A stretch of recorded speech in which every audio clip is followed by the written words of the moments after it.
there's a meeting tonight, like for this? Yes, that was the 10th, right? Is it coming both? Okay, I'll kind of get started. We were just having a little discussion on some operational items, mutual aid, and we wanted to touch on the I Am Responding app, that when there is either a message or a page for standby, because the two primary units are out, from just your dashboard, when you select the Respond Now option, that there is available 9.3, available 9.4, direct to scene, standby station 9.3, standby station 9.4, or that you're canceling it. So we wanted to leave the options that if somebody wants to go stay at the station, you can select that. Otherwise, if you can just say you're available. And everybody should be able to then go on the dashboard, see who's available. And we just need to know that we can get a crew going if needed. Make sense? Yeah. But with that, I'll kind of get started on this presentation. This will be relatively short. And, well, yeah, this is the presentation I did at WEMSA this last year. And then we're going to just kind of break into two groups and practice a little bit with some NEBs and med administration via NEB, via ET tube, all that stuff. And we kind of wanted to go over IM injections again.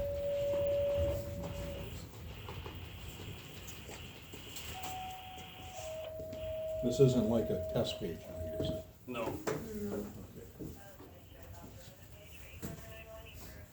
Okay, well, we'll get started. Occult sepsis. Why are we talking about sepsis? Objectives, and we'll dive into each of them at all. So, this is kind of a topic that I never really cared about until actually a few years ago when I started to see, so a little bit pre-COVID, you know, we'd pick up patients in the field, and then 4 or 5 hours later, we're doing an emergent transfer to a tertiary facility. And it was, well, they were septic. And, well, 4 hours ago, they were perfectly fine. And that's where I kind of started to dig into what is sepsis.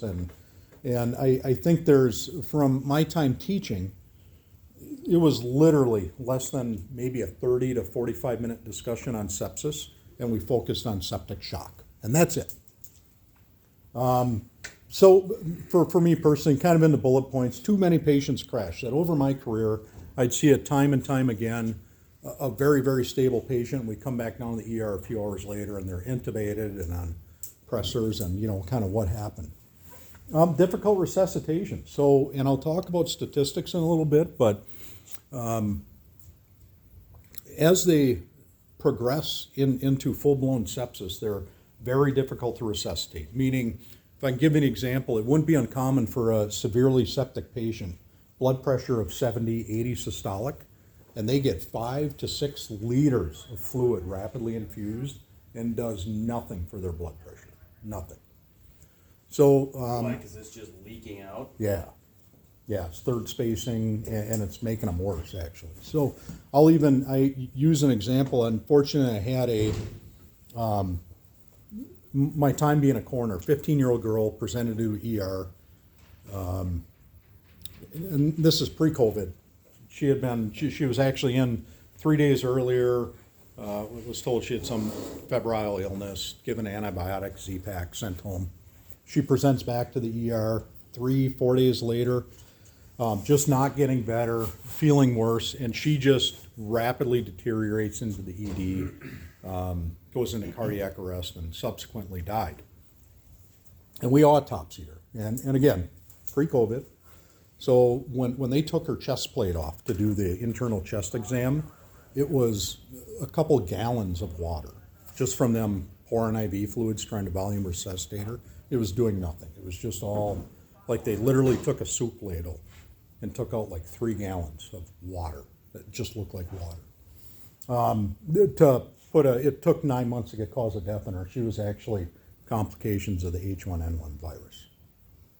So her resuscitation was not ideal that she was given in the ER. It was definitely a contributing factor. But I just putting that out there that you can pound IV fluids and it doesn't do much for these people when they get to that point of sepsis.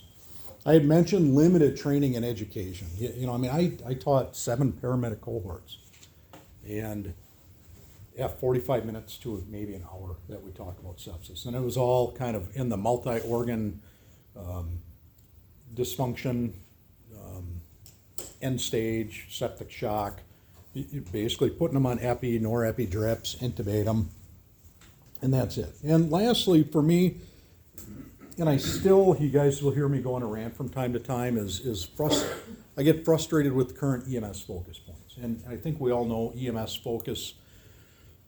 focuses intently on resuscitation of cardiac arrest. Okay, so when we take cardiac arrest from all over the country, and if I brought in 10 paramedic ambulances, I got 10 different ways to resuscitate people, I'd be cautious about statistics from specific departments, and I'm going to use an example. So at my previous job at the Wisconsin Rapids Fire Department, we would define how many people got ROSC, R-O-S-C, and what that stands is return of spontaneous circulation. It does not mean they're going to survive. It just means we got pulses back, someone who did not have a pulse. So we would record our ROSC rates. And our ROSC rates were probably in 60 to 70% range. So 7 out of 10 cardiac arrests, we get pulses back. That did not correlate to walking out of the hospital. I'm going to make that perfectly clear. That, through CARES registry, we were down to about that 20%, which is kind of national average, right? So cardiac arrest, typically, I think they report nationally, it's about a 20-some% that might survive the cardiac arrest. So chances aren't good. But we focus so much energy, time, resources, equipment. I mean, look at what a Lucas device costs, right? Even though despite the likelihood of successful outcome isn't great. Come on in, don't have to go in the back. But we don't focus things on sepsis, where I think we'll learn through these statistics that there is a large number of people who succumb to sepsis, and it's either not poorly documented or not recorded, that you will see, and I'm shooting from the hip on this, but my experience, my observation, my career, you'll see 20 septic patients to every 1 cardiac arrest. But we don't teach or train about it. And the quicker we initiate treatment for it, the better the likelihood of survival. And kind of the most important thing, like with cardiac arrest, citizen activation, in my opinion, that's still the weakest link for people actually getting 911 rolling and recognizing or witnessing the event. It's the same thing about sepsis. It's just that recognition and getting a sepsis alert. What a hospital does with that is different for every ER, but it's kind of our way of saying, you really need to pay attention to this person and don't just triage them into a side room until you can get to them.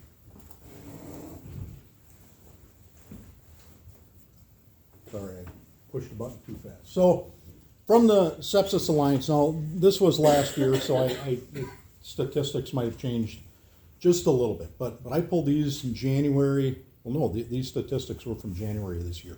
So a lot of different things cause sepsis, and we'll kind of get into that in some future slides, but from fungal, parasitic, viral, bacterial, but half of the patients who develop sepsis, they never identified there was no pathogen identified. So you don't have to have a viral or bacterial infection to get it.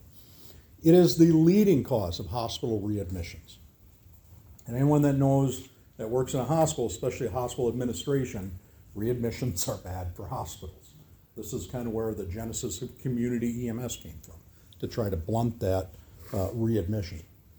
About 87% originate in the community. That means that's where we work, is in the community, in the field.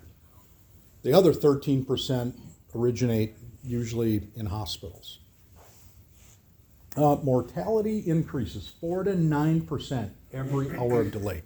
So once you're at what in a future slide we'll talk about time zero, but once you officially are moving into sepsis, every hour that treatment isn't started, 4 to 9% increase in mortality, which means statistically, once you become septic, in 48 hours you're dead. Period. Number one cost of hospitalization, $62 billion in the U.S. annually. And there's an estimated diagnosis, one every 20 seconds, one death every 90 seconds. So this is a very common medical emergency that we'll run into in the field.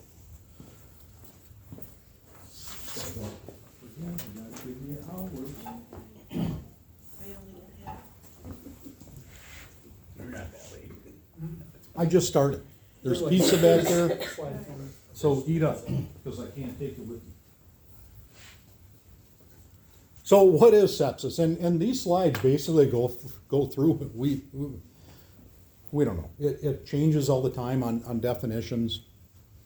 I think the most recent official definition is the one on the left there: organ dysfunction caused by a dysregulated host response to an infection. So break that down a little bit. When our body is under stress, either from injury, illness, bacteria, our immune and inflammatory responses work kind of hand in hand to try to fix or reverse that problem. Everybody's a little bit different, how we respond to illness, what pre-existing factors we have, what medications we're on that may blunt that response. Are we on meds that are suppressing cortisol? Are we on steroids that might blunt those responses? So it's very hard to just come up with a general for everybody. That every approach has to be unique.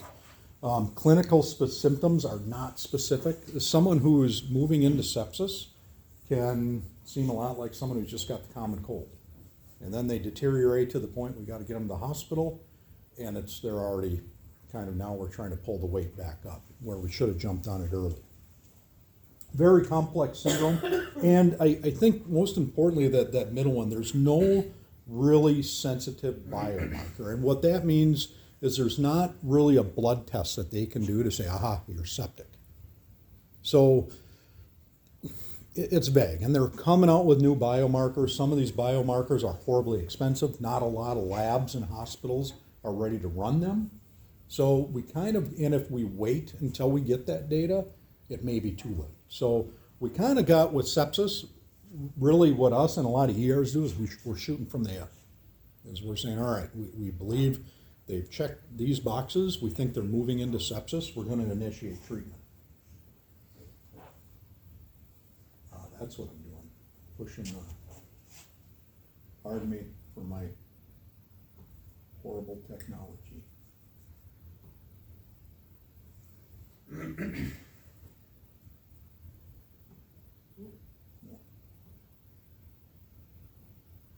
Sorry.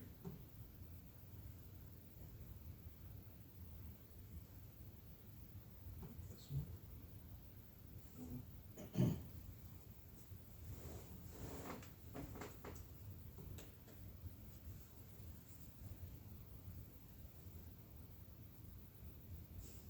Okay, so causes. Where's in multiple different pathogens. Trauma, just being in a multi-system trauma can lead to sepsis. And I don't know how accurate this is, but everybody knows what anaphylaxis is, right? So you can have an allergic reaction. An allergic reaction can transition to anaphylaxis. So what's the difference between an allergic reaction and anaphylaxis? It's dysregulation of your immune system. So your immune system, which creates antibodies. Are we okay with that? So antibodies, so when we have a foreign substance enter our body, those antibodies can recognize it, attack it, and destroy it. And when people move to anaphylaxis, we get an overwhelming, exaggerated response. And it's, your body's method of trying to fight that is actually going to kill you. So that's dysregulation, meaning it's not a regulated immune response. Where I look at sepsis as actually more of a dysregulation of the inflammatory response. So whether that's completely accurate or not, that paints a good picture in my brain. So when you look at someone who's in a bad car wreck, multiple different broken bones, is that your immune and inflammatory response are trying to take care of trauma in your body, just like they would a virus, a bacteria, anything. So that response is overwhelmingly activated and can lead to sepsis. Medical intervention, anytime you got tubes, lines going from the outside to the inside, that's a direct route for bad stuff to migrate into the body.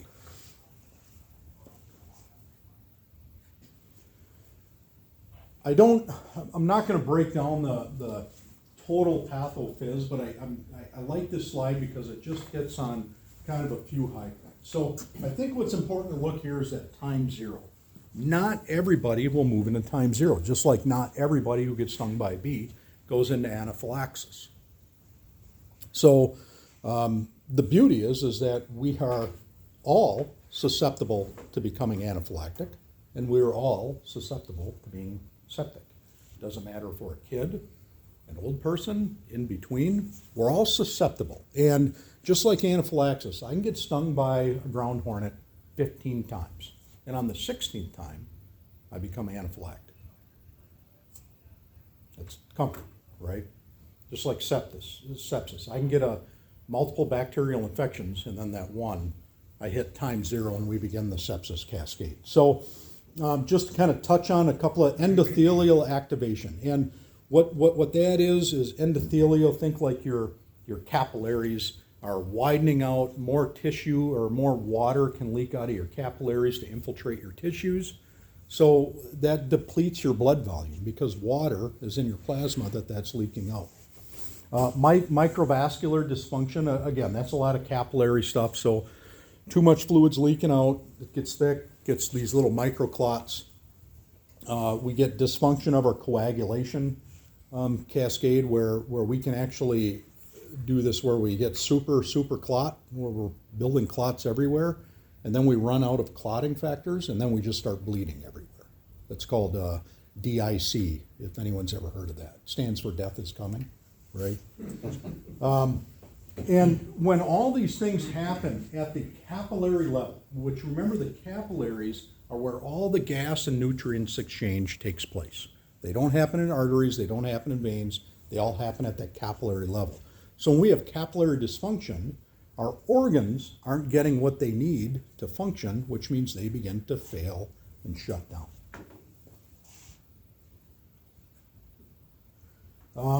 I put this up here and this was kind of a biomarker. So these are all draws that can be done to look for inflammatory factors, endothelial issues, vasodilation, coagulation, organ dysfunction, but none of them in there really map up to say this person's septic.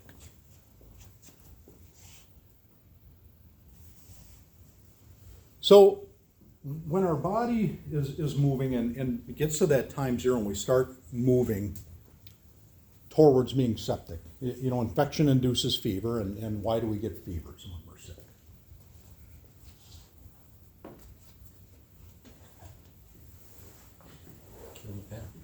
Bingo. How many of you try to take stuff to knock down a fever once you get it? So does everyone have a fever if they're septic? Sometimes initially, and they can actually get hypothermic.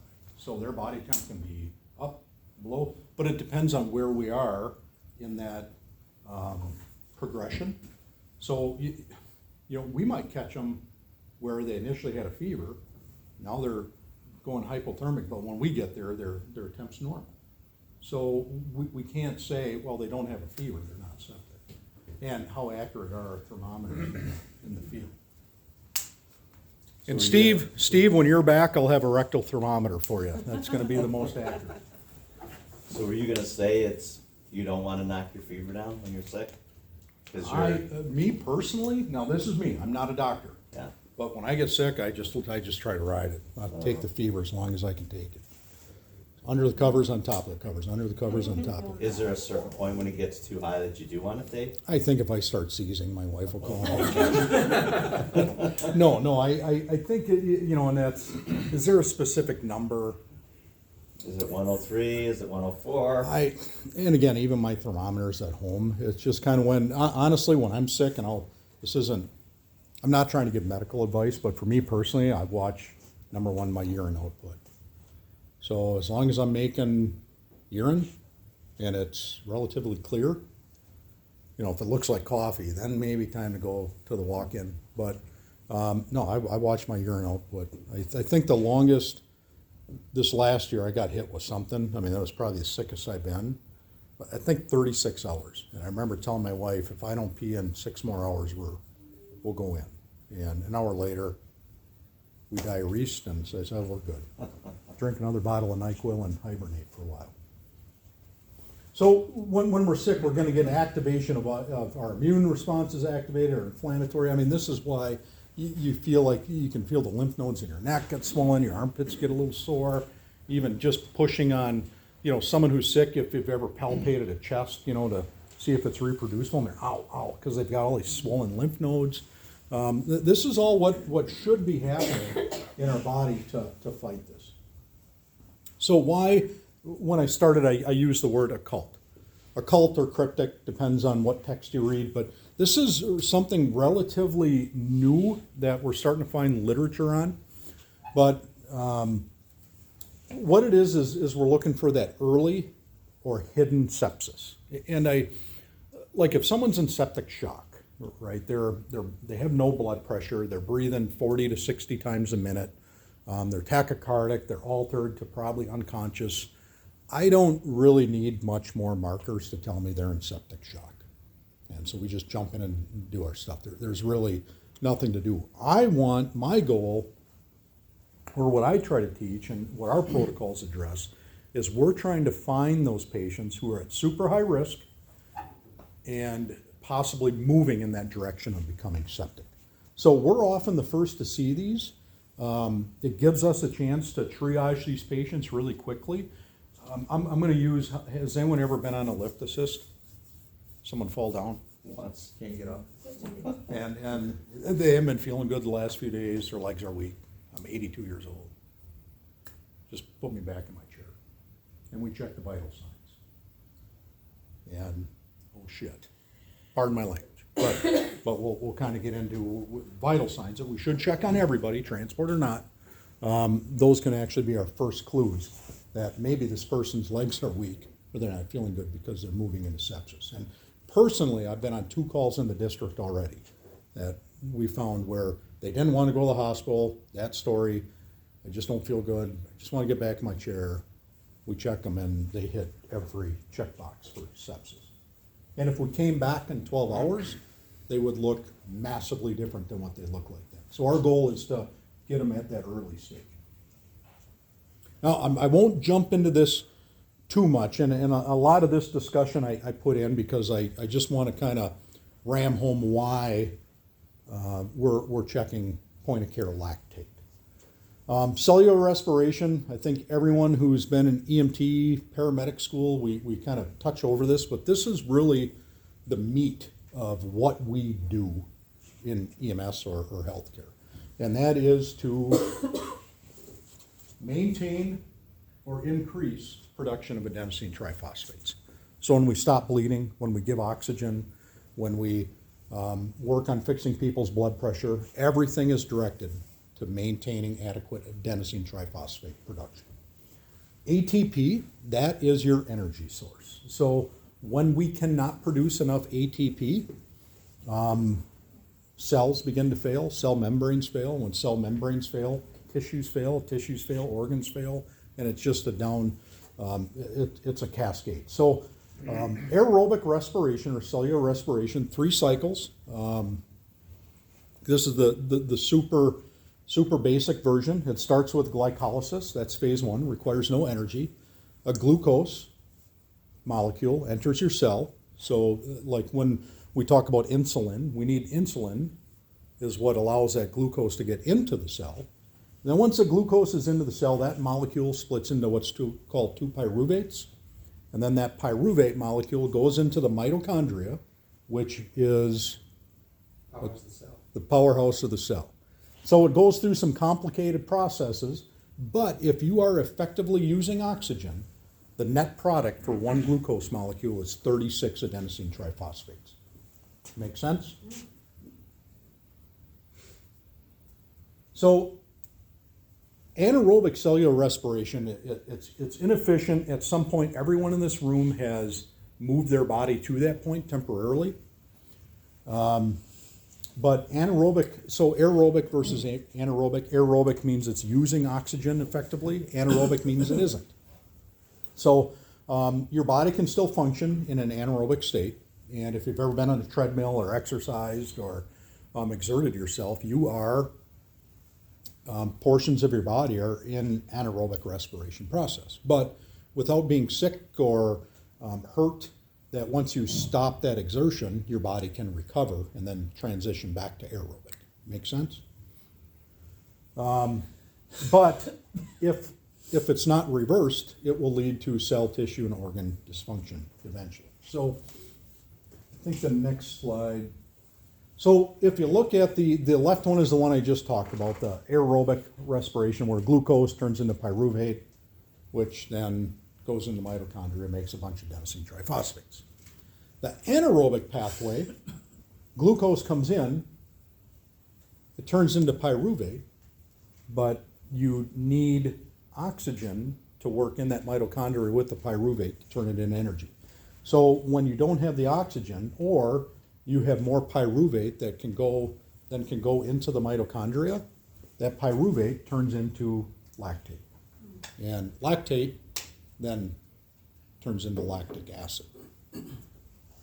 And you see that running like you get cramps. That's lactic acid buildup, okay? So early compensation, that when so let's say we've hit time zero, and now we are beginning to move into the sepsis stage. So all this is going on top of your body trying to, its normal immune and inflammatory response. So you got fevers, you feel like crud, you're tired, some muscle aches, and then all this stuff is happening on top of it. So activation of the neurohormonal systems, meaning part of your nerves and your hormones that your body are secreting are working to correct or to fix it. And we see this in every form of shock. So when you learned about shock, you probably learned about compensated shock, decompensated shock, and irreversible shock, right? So what someone tell me when you were taught compensated shock, what does that mean? Heart rate increases, keeps your blood pressure going, your body can still function normally. Like Yeah. all the problems that are happening, it's able to keep at bay. Your body's compensating. But when you're moving to transition and decompensated shock, now that's where, like what we see, we're losing blood pressure, person's losing level of responsiveness. So kind of what's helping keep that, and kind of these terms, endogenous catecholamines. Does everybody know what adrenaline is? So adrenaline, epinephrine, it's a catecholamine. And endogenous just means your body secretes it. So when we release adrenaline or epinephrine from our adrenal glands, a couple things happen. We vasoconstrict. Our blood vessels get smaller diameter. And if I took a garden hose and turned it on, and I held it, water just flows out, right? What happens if I shrink that diameter and put my thumb over the end? I can generate more pressure, right? So that's what our body is trying to do by constricting those blood vessels. We start to get mild increases in heart rate because heart rate times stroke volume is cardiac output. So our body's trying to do two things. We're trying to increase the stroke volume through vasoconstriction and mildly increase that heart rate to get that end output.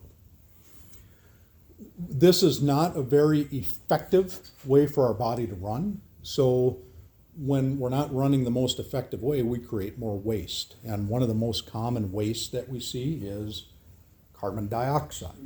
So you start breathing a little bit faster to blow that off. RAAS activation, that's your renin-angiotensin-aldosterone system. This gets activated a couple times, and we see it a lot in the patients without even knowing. So what the renin-aldosterone system is it's basically your body's sets out a cascade of events to try to bring your blood pressure up through constricting your blood vessels. So in addition to epinephrine or adrenaline constricting your blood vessels, this is doing it too. So renin, I'll kind of break down each of those terms. Renin is secreted in response to low blood pressure. It's secreted from the liver. No, I'm sorry, kidneys. When it's sent from your kidneys, again, does nothing, goes to your liver, and it gets converted into angiotensin 1. That then goes into your bloodstream, does absolutely nothing. Gets into your lungs, and then it's converted into angiotensin 2. And angiotensin 2 is the most potent vasoconstrictor that will constrict your blood vessels. Has anybody ever heard of ACE inhibitors? So that's what ACE inhibitors do, is they stop that conversion of angiotensin 1 to angiotensin 2. So if you stop that conversion, we keep the vessels from getting constricted, thereby decreasing blood pressure. Okay. The other thing is that aldosterone is secreted, and aldosterone is essentially telling you to hang on to salt, so it doesn't want your kidneys filtering it, and water follows salt. So it's doing two things. It's constricting the blood vessels, and it's telling you to hang on to volume, thus increasing the amount of available blood we can pump. In early compensation, I put that on there, they may be hyperdynamic. So they've hit time zero, they're moving into sepsis, all this stuff is happening. So they're having an adrenaline dump, they've got their renin-angiotensin system activated, they're getting massive beta receptor stimulation, and beta receptors increase heart rate. So all this is happening. That we may get there, check their blood pressure, and it's 160/90. And people say, well, they don't need an IV or fluids, their blood pressure is elevated. No, that couldn't be farther from the truth, that we start volume resuscitating them. So when they're hyperdynamic, even a trauma patient could be hyperdynamic. Any shock, all this stuff, early compensation, this is any form of shock, including sepsis. So be very wary of the person who's hyperdynamic. Their heart rates are mildly elevated. Their respiratory rates are mildly elevated. And it's tough. We can't say they're in shock. I mean, if I just total my car, my beautiful 2010 Prius, I'm in a car accident and my blood pressure's 160 systolic, my heart rate's 110, my respiratory rate's 24. Am I in early shock, or am I just really nervous because my beautiful Prius is destroyed? Well, I don't know. You know, we start looking for trends. This is why we repeat vital signs. And we go with our assessment. But as we move forward, now we're with the patient 10 minutes and 20 minutes, and things aren't starting to calm down, but yet, or the patient's effect is calm, but their vitals are staying or getting worse. That should tell us we're leading down the road to shock. So I had a patient today, and I'm suspecting it's septic. She was in a nursing home for 3 weeks, came home, felt like craps, got pain all over her body. The ADRC called us to the scene because they thought she had a flu. She had a temperature of 100.4, blood pressure was 196/96, heart rate at 114, respirations at 20. Yeah, Sounds she's like septic. she's pretty septic. Yeah, she's septic. Yeah. She's septic. So, EMS assessment, right? Chief complaint, these are often boring presentations, vague complaints, lip assist, just kind of, the unexciting call, if you will.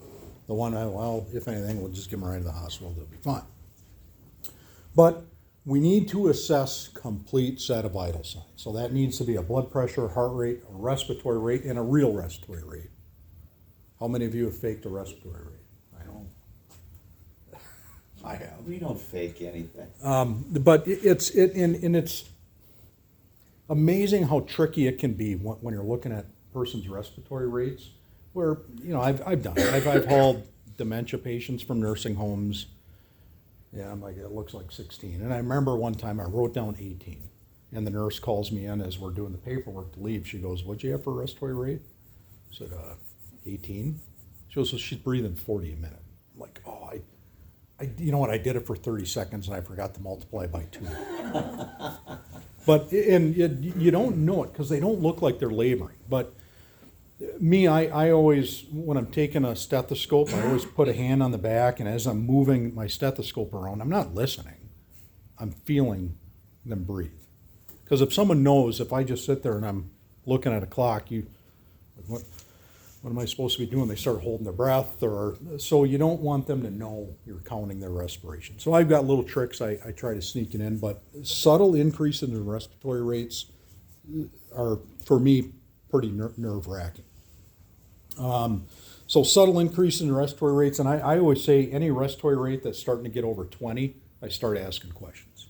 Heart rates that hit 90, I start getting nervous. Now, sinus tachycardia, even though we don't all read EKGs, but it sounds like a pretty safe rhythm, right? Sinus tachycardia is the scariest rhythm I see, because I don't know what the hell's wrong. If it's VTach, that's easy. Like, we know exactly what to do. But sinus tach, it could be 100 different things. So anytime I see heart rates more than 90, respiratory rates greater than 20, their SATs are usually pretty good. Temp, we'll check it, but I don't carry a lot of weight in it. And blood pressure, I carry very little weight in what their blood pressure is, as long as it's enough. What we're doing on Northwoods is this is where I would consider a point of care lactate, is we'll take that number, and I'll get into that second. We start digging into their history a little bit, kind of how long, when did this start, and then we're going to look for Sears criteria. And this is something everybody can do. So Sears criteria is not completely diagnostic, meaning you can hit these criteria and not be septic or not be in early shock. But everyone who's moving in shock typically has these criteria. So that's what they are, and there's one more with a white blood cell count, but we don't really check white counts in the ambulance, obviously. But heart rate's greater than 90, a respiratory rate greater than 20, end tidal less than 32. So why would end tidal go down? Well, and again, end tidal is a great tool. We should and really must have it in the ambulance. It's the gold standard for airway verification. Anyone remember what normal end tidal levels are? 35 to 45. 35 to 45. Excellent. So 32 is a little bit lower. So when we see low end tidal levels, take away the mechanical issues, like maybe we don't have the cannula in right. But if we're getting really good readings and we got a good waveform and we know that number is accurate and it's low, it's usually one of two things. Number one, they're breathing fast. So they're blowing off all that CO2. Number two, something's not happening with perfusion, meaning we're not exchanging the gases correctly. If I had a big blood clot, saddleback pulmonary embolism in my pulmonary artery, that's not going to allow those gases to exchange. So my end tidal is going to be low. Now, in someone who's septic, it could be a combination of the both, that they're breathing fast, blowing it off, and they're having poor perfusion. But again, it's not a diagnostic, so it's more when you think, okay, this is what caused it, we can start kind of working back to try to figure out what we need to do to correct it. And temperature 104 or less than 96.8. So, and again, I carry very little weight in temp, mostly because of the accuracy of our, at least every thermometer I've used in the ambulance. But, so what we do is, for me, any 2 or more of the Sears criteria, and if we know there's a source of infection, which commonly, what do we see, guys? UTIs, cellulitis. Anyone ever do an assessment and seen someone's legs that are ick? Yeah. Yeah, so nasty looking legs. In fact, how many of you look at patients' feet? A doctor, a critical patient come in the ER, and one of my favorite docs, first thing you do is take the socks off, let the skin flakes settle down, and he'd hold their feet and look at them.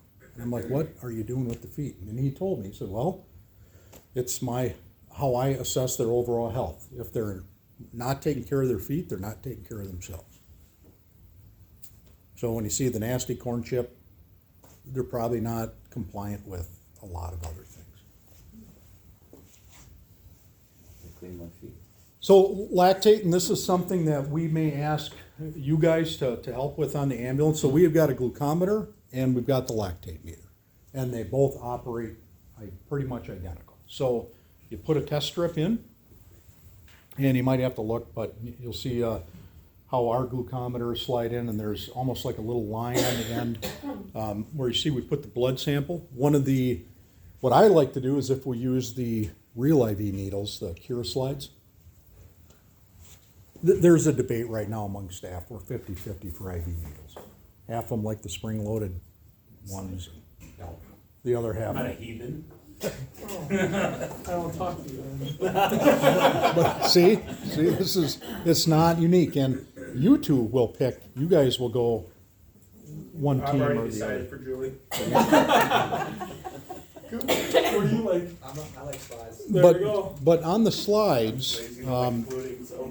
if you take where the needle was and you put a pen on that little styrofoam and you just push, the blood will come out the needle. So I can use that sometimes, or you can just prick a finger and put a sample just like you would a glucometer. So we'll typically do a blood sugar and a lactate if we're considering early shock or early sepsis. You know, and I don't necessarily need to check lactates on everybody. But if I have concern for sepsis, I'll definitely use it. So basically, lactate should be 2 or less.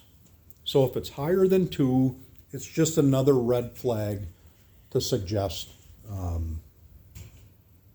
possible sepsis. It's not diagnostic. Seizures, I should touch on that. And I think, how can I say this? Okay, so remember a little bit ago, anaerobic metabolism, right? When we weren't effectively using oxygen, so the pyruvate turns into lactate, okay? So that's like a shock state. That's where we're already past the point. We're into shock. We're not effectively using oxygen anymore. Our pretty much whole body is transitioning to anaerobic respiration. Now, remember when we talked about that early compensatory phase where our kidneys are secreting adrenaline, right? And adrenaline, epinephrine, affects our beta receptors. So when we stimulate beta receptors through any beta medication, so epinephrine, what's another beta agonist? And an agonist means something you stimulate that in EMT basic can administer. Like albuterol? Albuterol, yeah. So those beta stimulating medications, or anytime I stimulate my beta receptors, what I do is I increase the rate of that glycolysis. That's at first stage. So that means my cells are letting more glucose in than they usually do. But what happens is we're letting more glucose in that's turning into pyruvates, and our mitochondria can only take so much at a time. So we got this buildup of pyruvate, which turns into lactate if it's not being used. So when I'm checking lactate with occult sepsis, I'm not looking to see if they're in full-blown anaerobic cellular respiration. I'm checking lactate to see if they've got increased beta receptor stimulation. And if I haven't given them a beta medication, then the number one thing I need to rule out, why are they dumping adrenaline into themselves? And shock, early shock. So that's why we're checking lactates in the field. But lactate, there's a lot of things that can cause elevated lactate levels. So obviously shock, anaerobic respiration, regional tissue ischemia. So if I put a tourniquet on an arm to start an IV and 10 minutes later I forget the tourniquet's there and I check a blood sugar, it's going to be high lactate because it's all ischemic from leaving a blood on. Diabetic ketoacidosis, drugs, cocaine, alcohol use, recent alcohol use. I mean, like if they're actively drinking. In fact, we should do a study. Amen, brother. All right. We'll grab our third meter and Yep. Saturday. Verify. All right. I'll take it to the beam one of these mornings. Okay. Anaerobic muscle activity. So how many of you have been to that COPD or that's and exacerbation, and just like, in fact, did you check her lactate? I did not. Okay. I didn't get to it. I saved my slider to do it, but we had to just get her airway. Yeah, no, that's complete, but I bet you she would have been elevated. She's not septic, but she's excessively using her muscles. Medications, obviously beta agonists, we talked about that, metformin. How many people are on metformin? Liver failure and cancer patients. So if someone hits these categories, I'm still gonna check a lactate, but I can't really say I'm going more off Sears criteria. And when in doubt, we'll pull the card that we think they're checking the boxes for sepsis. So what do? Number one, get them to go to the hospital. Explain to them that, hey, we're finding things we don't know for sure, but man, you're checking every box. That you're probably moving into sepsis. And if you don't want to go with us now, then let us know what funeral home you want. So when we're here tomorrow, we can let the family know. Oxygenate them. So, our protocol is pretty much as long as their saturations are greater than 90, I got them written at 94%, you can leave them on room air. But if I think they're septic, I'm going to start hyperoxygenating. So I might put them on cannula at 2 liters, take them from 98 to 100. I don't want to put, non-rebreather necessarily, but I definitely want to start building those numbers up.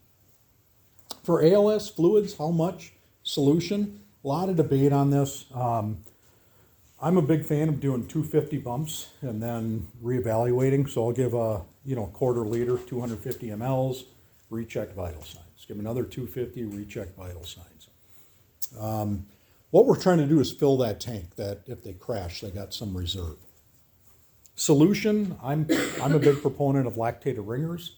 It's a much closer pH. I think normal saling's like 5.8 for pH or 6.2 or something like that. And lactated ringers is closer to 7. It's like 6.9. And our body's pH, anyone know that? 7.5. 7 point, what's in title? So 7.35 to 7.45 is where your body's pH. And so when we're giving IV fluids, like if I put normal saline bags in you, that's actually acidic. So I can actually drop your pH by giving you too much normal saline. Sepsis alerts. So what we do is our protocols, and when we call in a report, hey, we're going to call this a sepsis alert. We've got a 64-year-old male, blah, blah, blah, give the report. And hopefully, and I think for a lot of ERs, hopefully that just kind of helps to fast track them. And if they're in shock, for ALS, it's going to be pressors, which is, I think, kind of the go-to is norepinephrine or epidrips. So we'll start, and they're similar, but norepinephrine's a little bit more favored in suspected sepsis. So, wise person once told me that these patients don't suddenly crash, we just suddenly notice, and the same thing goes with pediatrics. So really do a good job, get that accurate, complete set of vital signs on everybody. We really can't move on until we get that. Of course, I had to give a shout out to Northwoods at WEMSA, but that's all I had for a presentation on sepsis. Any questions on that before we break into some groups? I think you talk about the transitions, but just instead of taking it as a single word of sepsis, think of it as a compendium of time. And if you remember anything from the little school bus thing, if you ever saw that with your kids, where they go through the vasculature or other things, just remember that school bus can't get through the capillaries. The capillaries, we have no way of measuring them, but that's where all the injuries occurring. So when that occurs, you're just beginning to vasodilate and things like that. You're not picking up any. If you look at those 5 categories you had, what's in that, none of them are specific. The question is, I don't want it specific because specific is a little bit late. So you know what the earliest ones are, and if you can measure that window of time, talk about temperatures. Temperature's just compendium of time. DIC is a compendium of time. We have alterations and coagulations, no big deal. But they're gonna die of microvascular thrombosis long before they bleed out. So if you, again, it's kind of like calling for referrals, you know, to come up and meet you for a transfer. You don't be hesitant to give fluids. Give a moderate rate, and you're slowing down. You're never going to see those changes, but you're perfusing those capillaries. After the capillaries, then we're on the vascular side, on the venous side. They're going to vasodilate. And until we have ways of saying what the systemic vascular resistance is, or recognizing that change in heart rate, that change in respiratory rate is now going the opposite direction. But that's why we check every 5 minutes. It's a compendium of time. And at some point in time, we'll talk about giving colloids instead of fluids, because you're just making Yeah, them like once that. once it becomes, and I guess put in for those that don't know, like IV crystalloids, that's like normal saline lactate aromatase. And what is it? I think a liter of saline after 1 hour, only 1/3 of it is still in the vascular space. So I give a full bag of IV solution, 1 hour later, 600 mLs are not in your blood vessels. Right, so it's, you know, when that lung becomes wet, we don't have the ability to squeeze it and get that sponge dry. Right. So, any more fluids, you're just gonna take any pulmonary measurement you want. They're deteriorating. Now, the worst cases I have is renal failure and then wet lungs. I mean, renal failure, we need fluids, oh shit, I got wet lungs. You're nowhere. So it's always a compendium of time. Be Johnny on the spot. Give conservative fluid therapy, open up those capillaries, and if that person still deteriorates, you're looking at colloids. It's the only thing that's gonna reverse it. Same thing with alterations in hemostasis. Without plasma and platelets, you can't correct hemostasis. Which hopefully we might see some better volume expander options, especially before I retire. There's some, what you found, the powdered, It's freeze dried, so they take plasma Yeah, and they freeze dry it, and it's good for years. Yep. And you reconstitute it with normal saline, actually, ironically enough, and you can just mix it right in the truck, and then you use it just as normal plasma. yes. Dr. Peter Anteby is the one who's really pushing it right now. It's really, really cool stuff. Now, I did throw up just kind of real quick Northwood's protocol, and again, I don't know if the 3 departments and the company adopted these. I mean, you can submit them to the state, or if you're still working on ours, but this is in the medical section, our suspected sepsis protocol. So pretty much what we talked about, all levels, vital signs, that's key. Oxygen, maintain SATs, check for sears, glucose, lactate. We can do a cardiac monitor, 12 lead. Obviously, I think you know my protocols. If you feel weird within 10 feet of a chest, we get a 12 lead. Sepsis alert, and then as we move up in levels, AEMTs, we'll start the fluids. And then really the paramedic, the only thing we do with paramedic is if they're moving into shock, and that's starting a norepi drip. And then I'll just transition into this protocol quick. So we just got a new tool that we're putting in service today. That's going to be the cyano kit. Thank you, Marshfield Medical Center. This is all kind of looped together, smoke inhalation /CO /suspected cyanide poisoning. So first and foremost, we have no way of identifying if someone has cyanide toxicity or not. And I think hospitals can't even, it's not a lab, it's got to be sent off. And so by the time we get those results back, they're good and dead. But, so smoke inhalation, CO, cyanide poisoning, obviously fires are where this is our call where we think about this. Get victim away from the source, regardless of oxygen saturation, high flow. Why is that? Because CO will give you false readings. Bingo. So if you couldn't hear it, carbon monoxide gives, could show 100% carbon monoxide poisoning. So we'll use our SPCO detector, the RAD 57, whatever we had. Cyanide exposure, 2 or more. So do they have a more than 20% carboxyhemoglobin? Altered LOC, hypotension, soot in the airways. Any 2 of them, start getting the cyano kit ready. If CO is greater than 40%, I don't know how that works around here. I don't think we have an option of call a It's the helicopter. only option. So they're gonna need, 40% or greater, probably gonna be needing hyperbaric therapy, which I don't know where the closest is from here. It's Green Bay, Eau Claire, and now here's the catch. There is hyperbaric therapy in Wausau Wound care. for wound care, and they really balk at it, but it is capable of doing the job. Okay. Well, so call flight, let them figure it out. Essentially, yep. I mean, that'll be a them call anyway. That's actually, it'll turn into a MOD. It'll probably turn into a Dr. Clark call Okay, or well, the medical director on duty okay, for. I get them all the time. Right.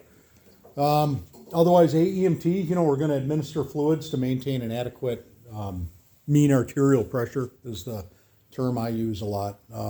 But if cyanide's exposure is suspected, could administer the cyano kit. They'll get the whole thing. You generally just piggyback it into the IV and we just dump it in over a few minutes. We do have pediatric dosing in our hand tevi, so we may, 9-year-old's gonna get 120 mLs. So we'll just have to, this is 200 mLs when we concentrate it.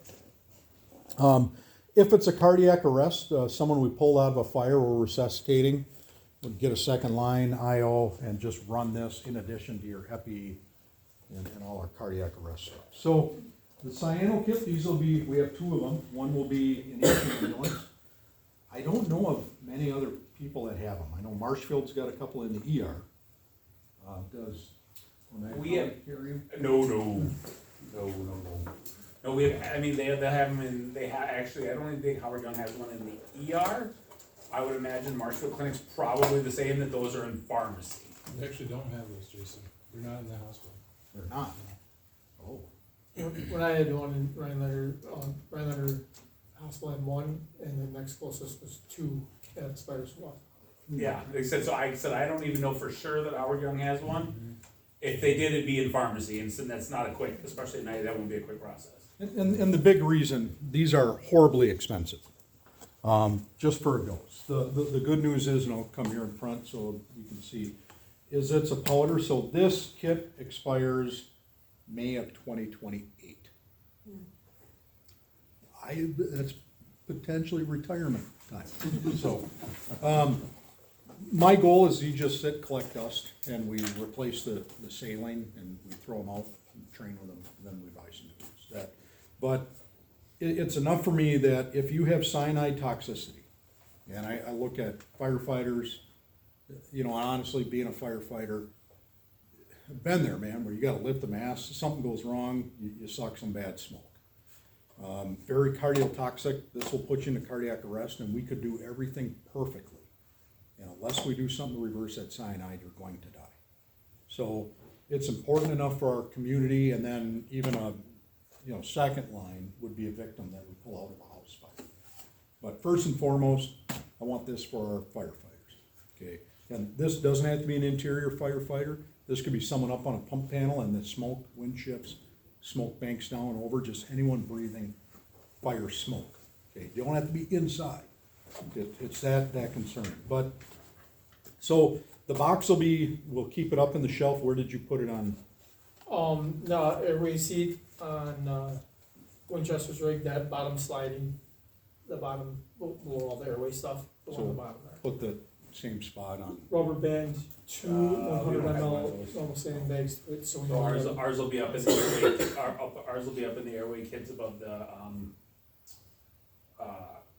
actually, I don't know, I haven't figured that out yet. We might come up with a sticker to put on the window, cyano kit. But I mean, again, just the issue ends up being, because that's powder, so it's more temperature, it's less temperature sensitive, so Yeah, it'll be in the airway cabinet over the work desk Perfect. on the right-hand side, on the driver's side. So there will be this box with two 100 milliliter bags of normal saline rubber banded to it.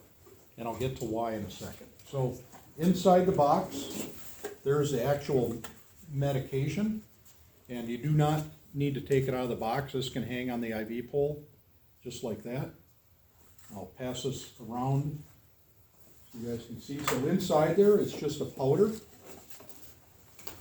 The next device you'll get out is this is called the transfer spike.